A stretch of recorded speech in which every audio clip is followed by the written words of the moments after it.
Man, this map is absolutely something else. I do not like it. This map is way too big. And they're reusing wonder weapons again. And look, oh wow, the mysterious statue comes alive again. Like, how original.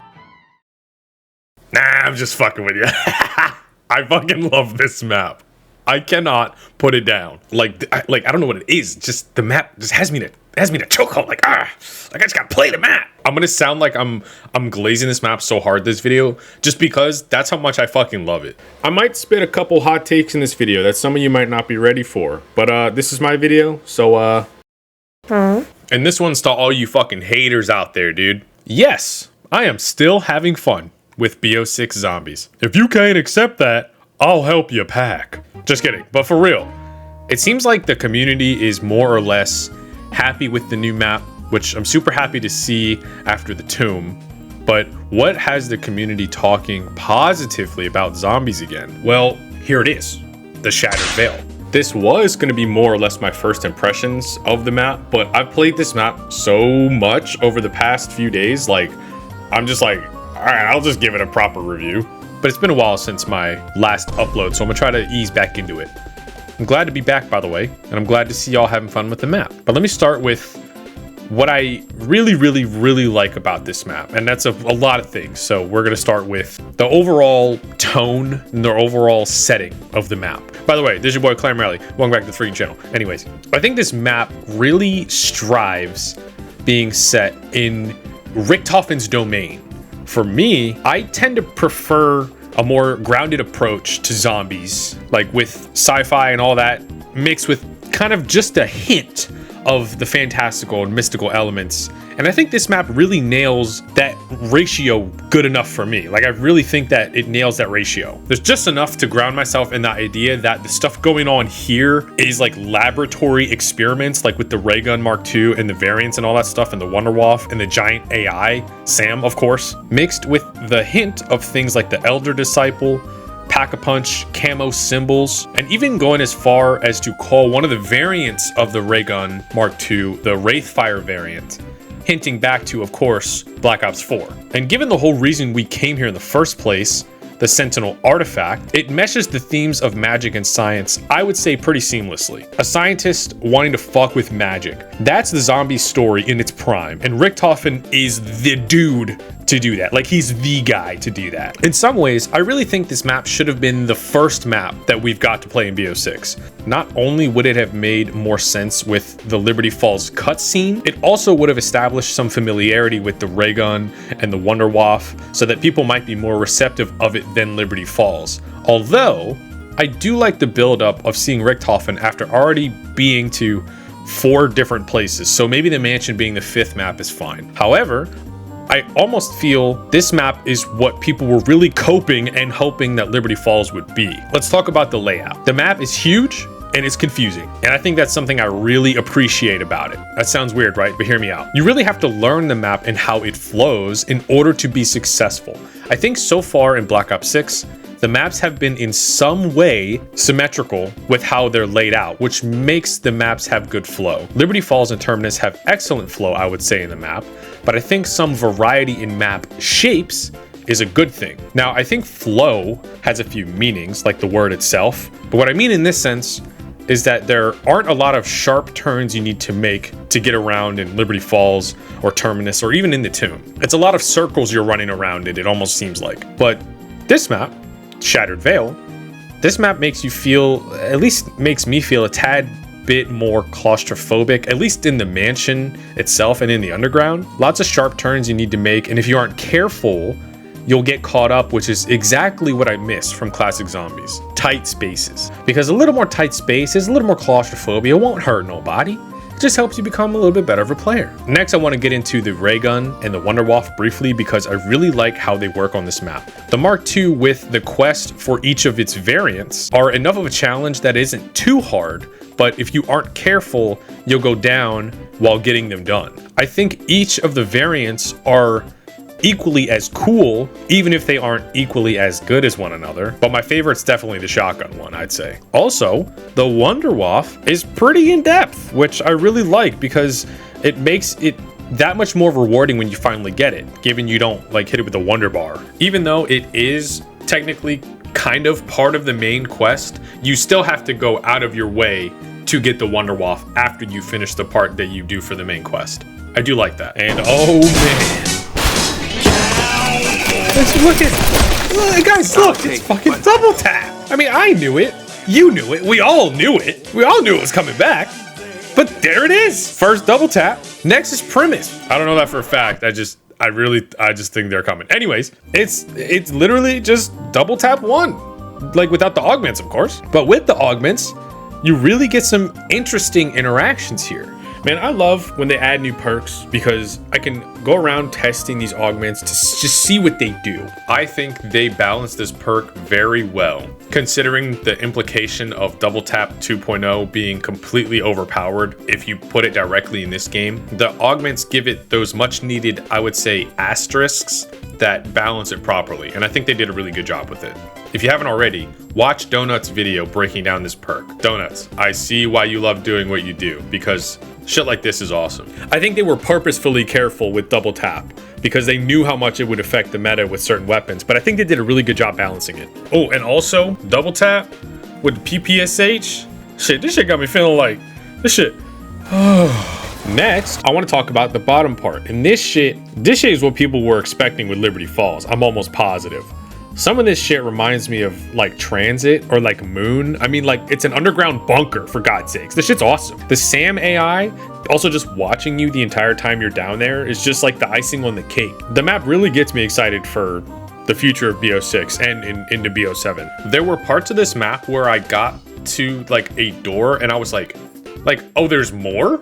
Like, that's how this underground part had me feeling. Like, I just kept going and going. Also, I don't know if this was just me, but this part definitely gave me Transit Cave vibes. I don't know if that was just me. Let me know in the comments below if you thought the same thing. Something else that I really like is the Elder Disciple. I didn't play a ton of Cold War, but what I did play with the Disciple, I didn't really care for him all that much, like with the lifesteal and like only making zombies buffed. But I am really liking this sort of evolution that zombies have in this game. Like, the Elder Disciples can force evolution upon zombies, turning them from vermin to parasites to doppelgas to amalgams. I really like that. And I like the Elder Disciple because he turns into a threat if you wait too long, which feels like a fair way to introduce a level of difficulty that isn't just an immediate spike, like just dropping an amalgam on the map. Potential hot take alert right here. This is a certified Clan Rally hot take. I think the Elder Disciple is top 3 boss enemies of all time. Potential hot take number 2.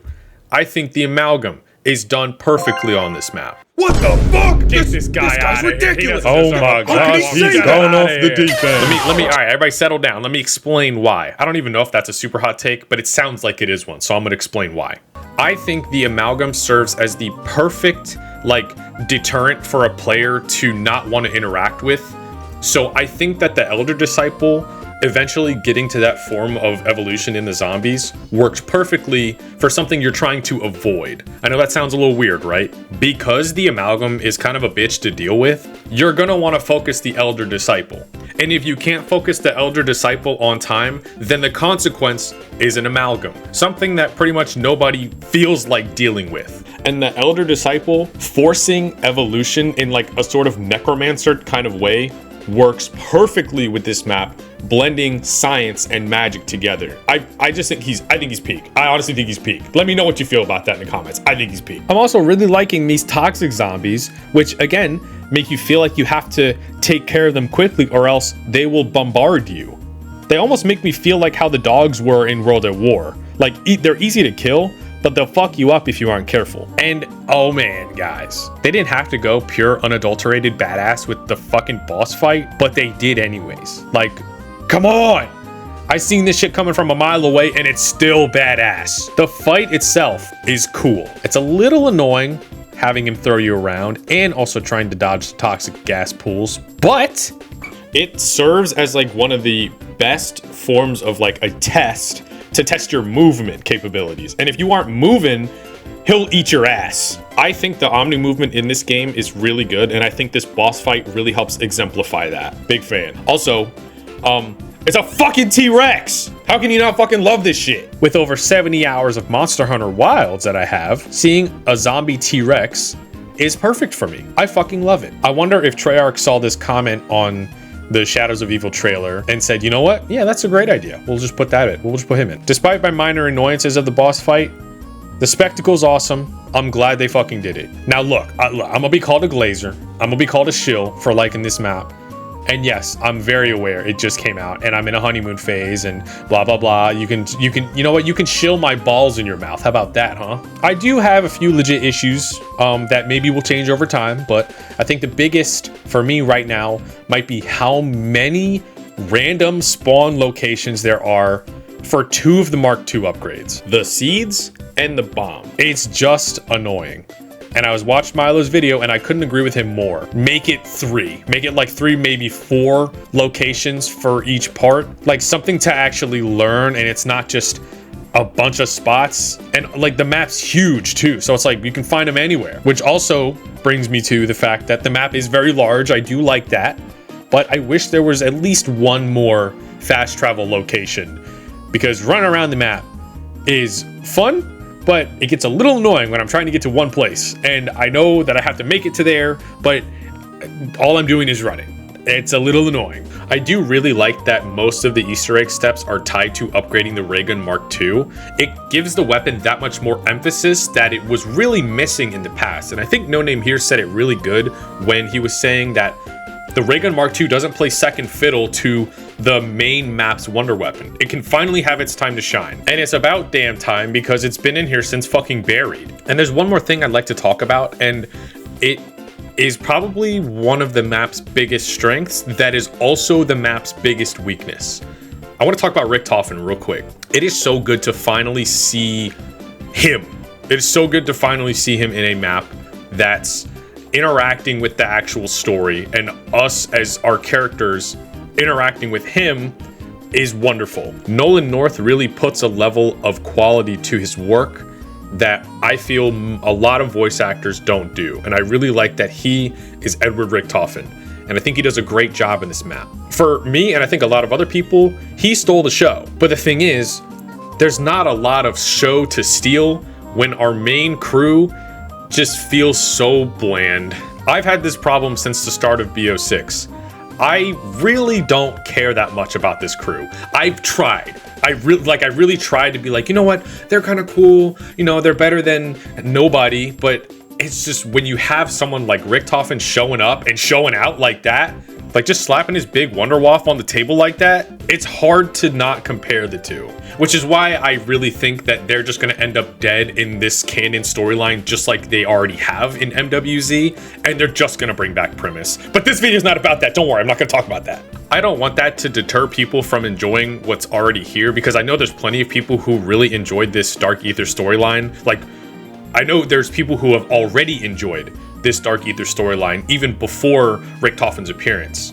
So I don't want to take that away from anybody. This is just me. I think some people can agree, but obviously if you like this, then fuck yeah. I mean, I like this game and not a whole lot of people like this game. So I mean, I'd be a hypocrite if I said that. But no, that's just how I feel about it. And this Easter egg song, another hot take potential. I don't want to like go ahead and say it's my favorite because I have such a deep love for like Beauty of Annihilation, but god damn, this song is good. And since we're spitting out hot takes, I'm just also gonna say this map for me, this is a top 5 map of all time for me. That might change. I know that sounds crazy, super hot. This is a top 5 map of all time for me. And y'all can talk about it in the comments if y'all want. Let me know. Let me know. But other than that, I am liking this map a lot. I think they did a great job with it. This is relatively my, I wouldn't say my first impressions, but this is my, I've had a little bit of time to think about it impressions, and I'm concluding that I love it. Obviously that could change, but that's how I feel right now.